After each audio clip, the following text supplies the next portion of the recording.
To walk through the streets of Edinburgh in the 19th century was to traverse a city defined by a radical and often jarring duality, a place where the brilliance of the Scottish Enlightenment collided violently with the squalor of a medieval past that refused to die. By the year 1800, the Scottish capital had firmly established its reputation as the Athens of the North, a moniker earned through its extraordinary concentration of philosophers, scientists, and writers. Yet, to the locals, it remained Auld Reekie, a nickname derived from the thick, choking smog of coal fires and the pervasive stench of sewage that clung to the ancient stones of the Old Town. This era in Edinburgh's history was not merely a passage of time, but a theater of dramatic contrasts, where the boundaries between science and murder, royalty and poverty, and order and chaos were constantly blurred. The century began with a massive social migration that permanently altered the city's geography. The wealthy elite, who had for centuries lived shoulder to shoulder with the poor in the towering tenements of the Royal Mile, began a mass exodus to the new town. This Georgian masterpiece of urban planning, with its wide, symmetrical streets and private gardens, sat just across the drained Nor Loch, which is now Princes Street Gardens.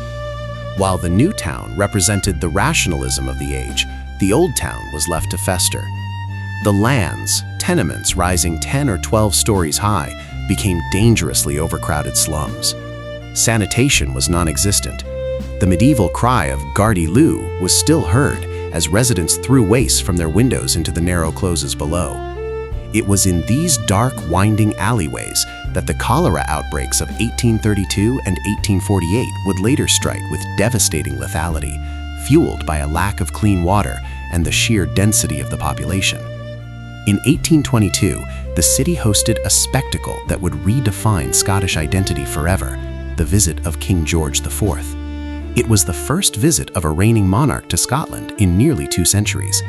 The event was masterminded by the famous novelist Sir Walter Scott, who sought to heal the lingering wounds of the Jacobite risings. Scott orchestrated a pageant of tartan and pageantry, encouraging the king to wear a kilt, a garment that had been banned for decades following the Battle of Culloden. The king's appearance in Royal Stuart tartan sparked a craze for Highland dress that swept through the lowlands and persists to this day. For a few weeks, the grim industrial reality of the city was masked by a romanticized vision of Highland valor, effectively inventing the modern tourist image of Scotland. However, beneath the pomp and ceremony, a darker trade was flourishing. Edinburgh University was the medical capital of the world in the early 1800s, attracting students from across the globe to study anatomy. But this prestige created a gruesome problem. British law dictated that only the bodies of executed criminals could be used for dissection.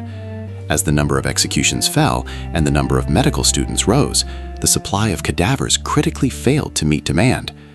This shortage gave rise to the resurrection men, grave robbers who infiltrated the city's kirkyards at night to dig up the freshly buried.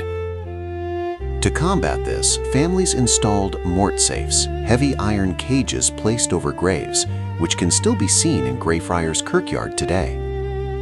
The demand for bodies reached its horrific nadir in 1828 with the Westport murders. 2 Irish immigrants, William Burke and William Hare, realized that robbing graves was hard labor and decided to bypass the cemetery entirely. Operating out of a lodging house in Tanner's Close, they murdered at least 16 people over 10 months. Their method, which became known as Burking, involved compressing the victim's chest while covering their nose and mouth, leaving no visible signs of violence. They sold the fresh corpses to Dr. Robert Knox, a brilliant but morally flexible anatomist who asked no questions about the origin of his subjects. The discovery of their crimes sent a shockwave through the British Empire. Hare turned King's evidence to save his own neck, and Burke was hanged in January 1829 before a crowd of 25,000 cheering spectators. In a supreme twist of irony, Burke's body was publicly dissected, and his skeleton remains on display in the city to this day.